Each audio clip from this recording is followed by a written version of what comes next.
Nous sommes en guerre. C'est faux. On n'est pas en guerre. Je vois le parallèle qu'il a voulu faire, et je comprends qu'en tant que président, ce soit bandant de lâcher ce genre de phrase, ça marque l'histoire et tout. Rassurez-vous, il en faut plus. Mais ça reste faux. Lancer une guerre contre un virus, c'est aussi absurde que, je sais pas, lancer une guerre contre le terrorisme par exemple. Justice will be done.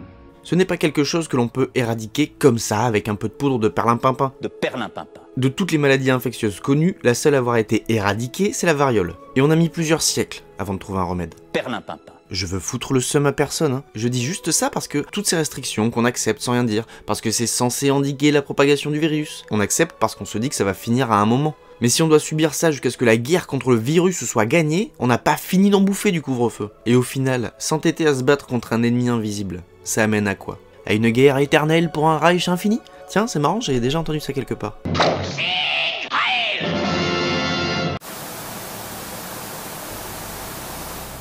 Vous pensez qu'on est en train de basculer dans une dictature? Qu'un totalitarisme latent est en train de s'insinuer dans nos vies? Et que nos décideurs sont en train de profiter de la situation pendant que nous on nous laisse crever la bouche ouverte? Ben moi aussi, c'est ce que je pense.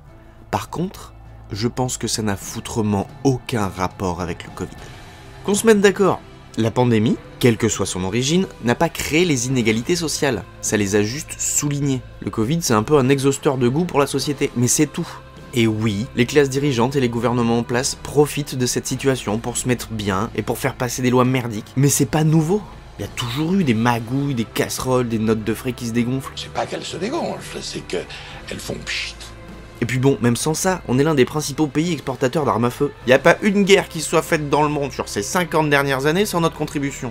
Bien sûr que chaque crise est bonne à prendre. On a profité des gilets jaunes pour envoyer des chars sur la capitale, un mouvement populaire. Alors une pandémie, vous pensez bien? Mais du coup, vous allez me dire, qu'est-ce qu'on peut faire pour enrayer la machine? On va pas se laisser museler sans rien dire quand même. Alors qu'est-ce qu'on peut faire? Que ceux qui ont des couilles les sortent. Alors non, déjà on va pas faire ça. Mais c'est vrai que cette question semble tarauder de plus en plus de gens de nos jours. Certains y voient un vaste complot rempli de riches blancs pédophiles et de reptiliens illuminati, quand d'autres semblent juste inquiets par l'avancée d'un radicalisme social qu'ils n'avaient jusque-là pas forcément perçu. Il y a cette peur de se faire balayer par l'histoire, d'être un dommage collatéral de la crise, de ne pas survivre à tout ça et de faire partie des statistiques qu'on ne voit généralement qu'aux infos. Parce que la crainte, elle est là. C'est la direction que va prendre le monde une fois sorti de tout ce merdier. Où est-ce qu'on va avec tout ça? Où est-ce qu'on a envie d'aller? La question se pose. Et il n'y a pas de réponse. Ou plutôt, il y a trop de réponses. Tout simplement parce qu'on ne veut pas tous le même monde. Pour certains, le capitalisme a détruit la planète, et il est grand temps de ralentir sa progression pour se concentrer davantage sur l'écologie et le respect de la Terre. Pour d'autres, en revanche, l'avancée technologique est le symbole même de notre évolution, et on se doit de vivre connecté et entouré de robots. Et pour d'autres encore, faut juste fermer les frontières et puis pouf, ça ira mieux. Tu la vois la ligne? Et ben de ce côté-là, on n'est pas pédé. On n'arrive déjà pas à s'entendre sur la gestion du présent, alors maintenant que le futur s'en mêle, c'est sûr que ça devient un bordel. Mais malgré tout, je pense sincèrement qu'on ne veut pas tous d'un monde plus équitable et plus égalitaire. Ceux qui veulent changer le monde, ce sont justement ceux qui ne le peuvent pas.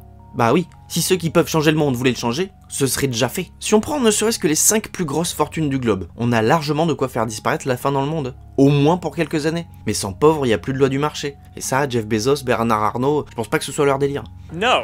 Pareil pour la pollution, et pour chaque grand fléau de notre société. On peut enrayer tout ça. On a toujours pu.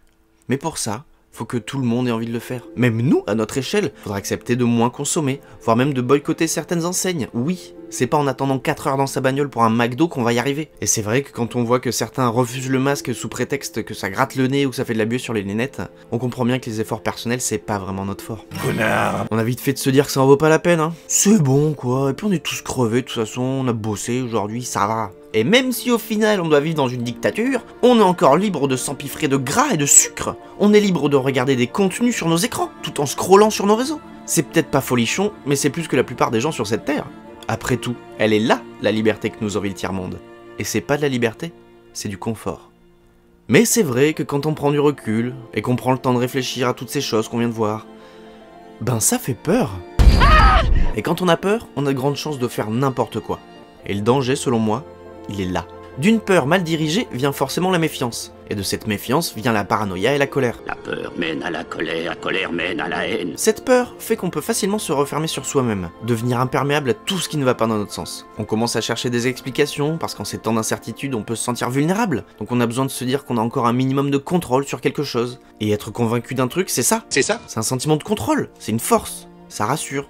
Et au fond, quand on a peur, la seule chose qu'on veut, c'est être rassuré. Alors quand un faux prophète arrive de nulle part avec un semblant d'explication, même bancal, ben on prend. Parce que c'est là, c'est du concret, c'est une réponse. Et encore une fois, ça rassure. C'est aussi pour ça que certaines personnes voudront absolument désigner un coupable à toute cette crise. Parce qu'elles ont besoin d'un coupable. Une réponse tangible et concrète, même fausse, c'est pas angoissant. C'est pour cette raison qu'il y a autant de théories du complot. Quand on commence à plonger dedans, ça devient vite très dur de s'en sortir. Ce n'est plus une simple opinion qu'on a comme ça sur un sujet au pif. C'est un combat qu'on mène à chaque instant et qui englobe tout. Ce n'est plus ce qu'on pense, c'est ce qu'on croit. Ça relève presque de la foi.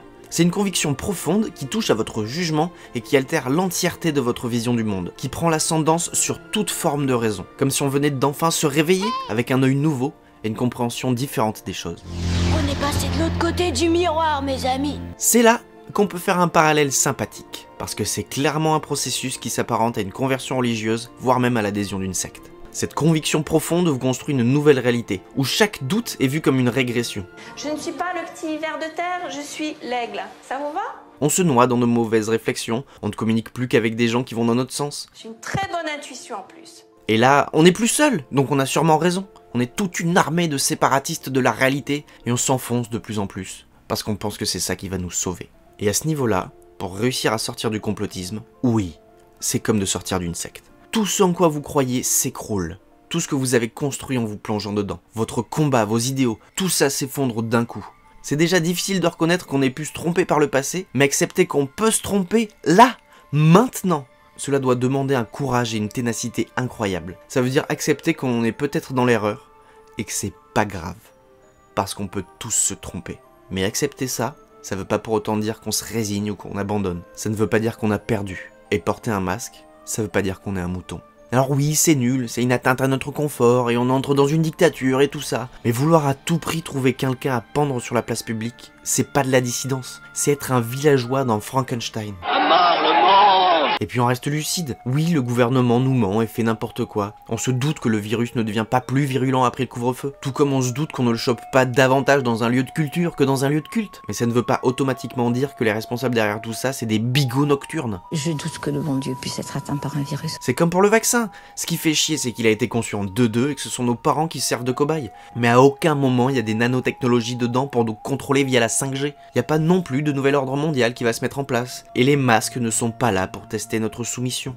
Je vais même vous dire, avec tout ça, je pense que les masques sont même la preuve ultime qu'il n'y a aucun complot caché derrière toute cette crise. Car vous pensez vraiment que ce serait dans l'intérêt de nos décideurs qu'on puisse tous agir masqués? Que dans leur plan machiavélique de pédophiles reptiliens, ils auraient permis à tout le monde de se cacher le visage? Je pense au contraire que ça les emmerde plus qu'autre chose. Tout le monde est à cran, tout le monde pète un câble, et tout le monde est anonyme. La situation sanitaire oblige nos gouvernements à nous procurer des masques. C'est comme mélanger le symbolisme du gilet jaune avec le côté pratique de la révolte des parapluies, où les habitants de Hong Kong se servaient de parapluies pour agir, tout en se protégeant des caméras omniprésentes du parti chinois. Et une fois qu'on a dit ça, ben on a dit ça. Sur ce, restez en bonne santé, faites attention aux solutions hâtives, lavez-vous les mains, virus ou pas virus, et mettez votre masque. Je sais, mes chers compatriotes, pouvoir compter sur vous. Gros bisous.